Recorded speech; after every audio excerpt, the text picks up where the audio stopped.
So what I'm trying to say here is that Pendulum is not the best deck right now, because Pendulum is the best deck of all time, baby! And best deck! Let's go! That's the meta! No. Trash-ass meta! Wrong. So today's video, I'm not giving up. Alright, so we're here with Thor, Kramer, Borneman, and their X21 SUBTERROR Guru deck profile. So Day 2 of the YCS, baby. Day 2 of the YCS. Craziest event I have had in terms of how I performed. Not only because it was enough to make it to day 2 on 16 points, but also because I started X2 and then just proceeded to sweep the rest of my rounds and just go fucking bonkers. And so, you know what it do. It's Thor CB, and I am the Minnesota Guru player. Forever and always. Too many times this year I've tried to play something else after getting my extravaganza invite with Guru, and the world keeps on telling me that this is all you need, nothing else. So yeah, we'll quickly go into the deck profile. We got 3 SUBTERROR Guru, standard, 3 SUBTERROR Fiendus, standard. We had 3 Dimension Shifter. I was a big hater, a big doubter of this card for the longest of times, just because if you aren't drawing it turn 1, it's doing absolutely nothing for you. But when I put together this deck list, went to a locals, and it proceeded to just work wonders for me, and so I'm like, you know what? I'm changing my mind, and it comes through. It doesn't even matter if you draw it and it's a dead card, because I mean, hey, it's a Dragoon deck. If you need a discard, it's a simple discard. Then the one Nemesis Archer, pretty standard as well, and is also a great way of outing stuff. Then your Red Eyes and Dark Magician for, you know. So that rounds out the monsters. And we had 3 Hidden City, as it goes, 3 Red Eyes Fusion. On numerous occasions, people would just be like, oh my god, you top-decked Red Eyes Fusion? I'm like, fuck yeah, I did. There's 3 copies. What do you expect from me? 2 Pot of Prosperity. Did not know this card was like $120 right now. But at the same time, I only own 2 copies because I do not spend all of my paychecks on Yu-Gi-Oh cards. One day that might change when my brain breaks, but not yet. 2 Duality. It does conflict with Red Eyes Fusion, but if you're only playing, the 2 copies and you have the Prosperity, you have chances to dig further, or you can cycle into more just general SUBTERROR support stuff. 2 Cosmic Cyclone. I will always live by the fact that playing at least a couple copies of Cyclone is always worth it if your deck can allow it. Because not only is it, removal of a trap or spell, it can also technically be a negate. It can act just the same as a Solemn Judgment if your opponent is playing, Magical Meltdown or any continuous or field spell that just needs to be busted out of there. Got the 1 Called By, because it's always nice to have. We got SUBTERROR Cave Clash, which came up a few times. I know the last time I made a deck profile, I was like, oh, I'll cut this shit. No, it's actually pretty good. I think it's okay. And the 1 Terraforming to add to the consistency of City. And that's the thing.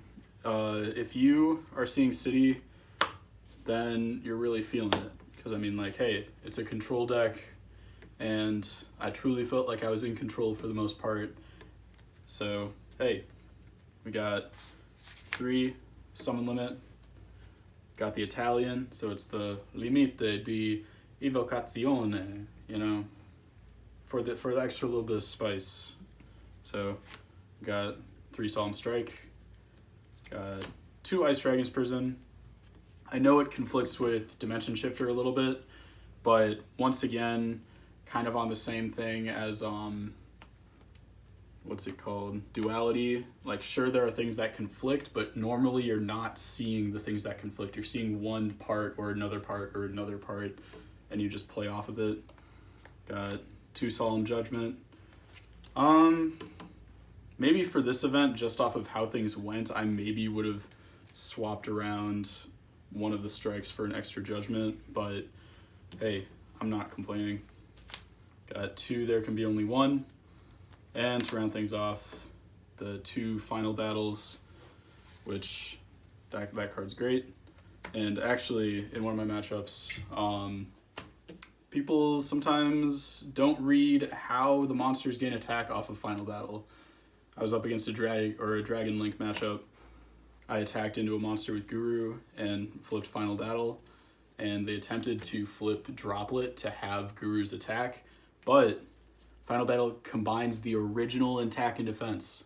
So you can make Guru's attack halved, but it'll still go up to 3,400 because final battle goes off of the base stats. So that's the main deck. Extra deck isn't anything crazy. We got the 3 Dark Dragoon, 2 Verte, Link Karibo in case it comes up for whatever various reasons, then like a bunch of Waking the Dragon targets and such, so like Ultimate Falcon, Exterio, Megaclops, Last Warrior, another Ultimate Falcon, Boral Sword, because why not? I was really hoping Chimera or Ecclesia would come up, like against a Dogmatica matchup, and that way I could add Red Eyes Fusion and really torture them. And then 2 Intis for the same reason, but no Dogmatica, so hey, they were just easy prosperity targets. Then into the side deck, we got 3 Droll. Always was siding in Droll.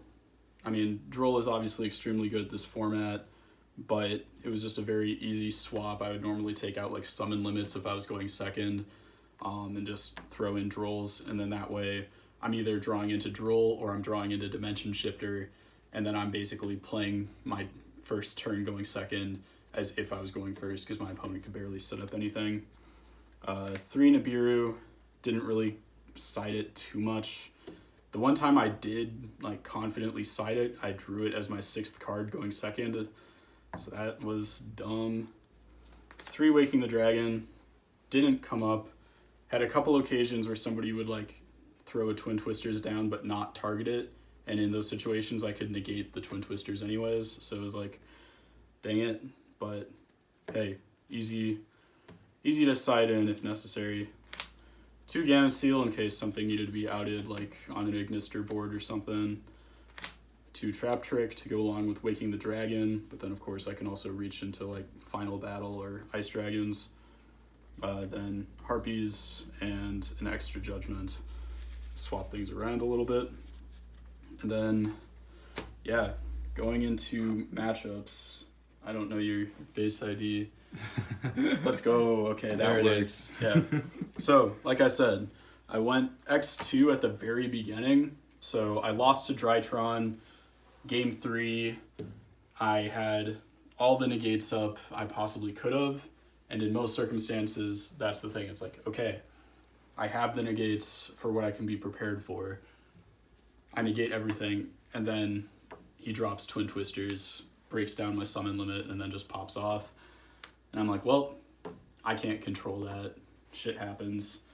And then same thing happened round 2 against Virtual World. It went to game 3, and my board wasn't as good, and they were able to just lay down a Harpy's Feather Duster, and that scooped that up real easy. But then things got good. So easy 2-0 against Salamangreat. Dimension Shifter ruins it. Then a win against Drytron. Guru has a decent time against Drytron, mainly off of the fact that Drytron stuff needs to continue avalanching to create good boards. So you can just sit on like a couple Solemn Strikes or whatever negations you have until something critical comes up, and then you can just shut it down for the most part. Also, flipping Beta Fafnir is pretty good because then they have a dead monster that can't even use the effect of its materials as tributes. Then I won against Tri-Brigade, another pretty easy one. I was able to Solemn Judgment a Revolt, and that quickly ended that whole scenario. Then went against Dragon Link, and like I said, we had the final battle situation, as well as there can be only one when they had Dragon Mage Shio up, because Shio has to swap into another dragon for the negation effect to work. So they just had a 3500 body that could not actually use its negation because it was locked under there can be only one, and I was just able to eventually set up a board and beat it up. Then, as the intro suggests, round 7 came up against Triff, another online tournament, another famous face in the Yu-Gi-Oh community. I'm like, oh man, is he actually playing Pendulums? Is he playing something else? Oh, he was playing Pendulums. And I'm like, okay, Pen best deck, we'll see what happens. He bricked like there was no tomorrow. Game 1, had to pass, and then I just set up Guru stuff and won the game. Game 2, he was able to get something going, but it basically just became a bunch of like hand recycling, and then the moment he put down a Pendulum monster, I just Cosmic Cycloned it, and I was able to just drop Dragoon like right before that too, and so that just kind of ended that whole series of events. So that was like one of the quickest matches of the day, and I'm like, Pen best deck, if it is, it got beat by Guru, so I'm claiming Guru best deck. No debates. And then final round, tied against Drytron. First 2 games just drew out way too long, and so Drytron player got to go first in the 3rd game, and by the time they were done with their combo, time was basically called. But at the same time, that did put both of us into day 2, so I can't say that's a bad thing whatsoever. So basically, yeah, 6 rounds undefeated after going X2 at the very beginning, which was very fucking dope. So yeah, any other questions before I bring up any shoutouts or anything? Do you have any other like notes you want to say about the deck, or like any other like funny things that happened? You had a SUBTERROR mirror match, right? Yeah, so that was today in day 2. Out of all things, in the like, I guess you would say top cut, the first round was up against another SUBTERROR player, and I lost, not because I played poorly or anything like that, but hey, they won the die roll, and if it's Guru versus Guru, the one that's going first is 90% of the time gonna win.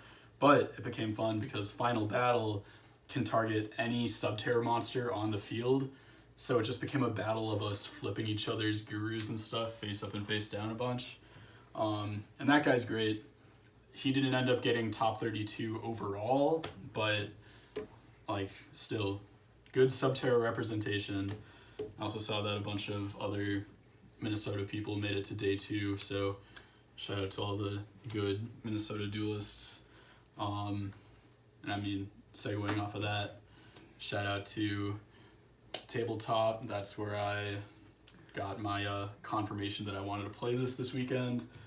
Shout out to basically any other locals in Minnesota, because just kind of been to a bunch of them, meet a lot of interesting people.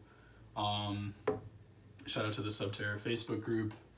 Doesn't really get as much activity as it used to, just because it hasn't really had any new support or anything, but the deck is always good. I kind of believe that it would be a strong tier 2.5 if just more people played the deck, because it's just always floating in that zone right below, just because not many people will be playing it. And shoot, yeah, shout out to the Drytron guy in round 8. That was just a good end to the night. And I mean, hey, shout out to the kind folk on YouTube. Shout out to all the random people in the Twin Cities that have not shunned me for this still. They're the reason why I'm still here. And hey, gonna have that top 32 of my group, little field center coming in the mail. That'll be my little shining prize of being a competent duelist. And hey, in a group that's basically top 32 of our regionals, I'll fucking take it.